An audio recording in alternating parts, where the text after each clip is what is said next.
ومن علومك علم اللوح والقلم يا نفس لا تقنطي من ذلة عظمة إن الكبائر في الغفران كالنمل يا رب واجعل بدال منعكس لديك بدء الحساب غير منخرم ثم الرضا عن أبي بكر وعن عمر وعن علي وعن عثمان بالكرم يا رب بالمصطفى بلغ مقاصدنا واغفر لنا ما مضى يا واسع الكرم مولاي صل وسلم دائما ابدا على حبيبك خير الخلق كلهم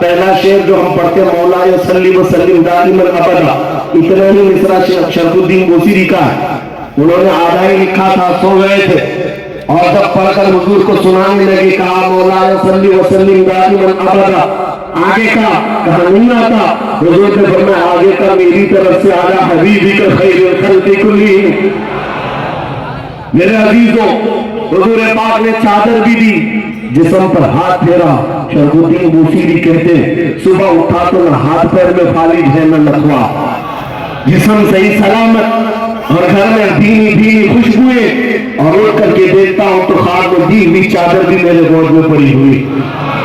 وہ کیا نہ دے، وہ کیا نہ دے. اسی کو میں کہتا ہوں جب وہ 700 سال بعد کی بات ہے، حضور اکرم صلی اللہ علیہ وسلم کی وفات کے 700 سال کے بعد شرف الدین بوصیری کے خواب میں آ کر ان کے فالج کو صحیح کر دے اور انعام میں چادر بھی دے دے. اسی کو پھر میرے مرشد کہتے ہیں جہاں میں ان کی چلتی ہے وطن میں کیا سے کیا کر دے.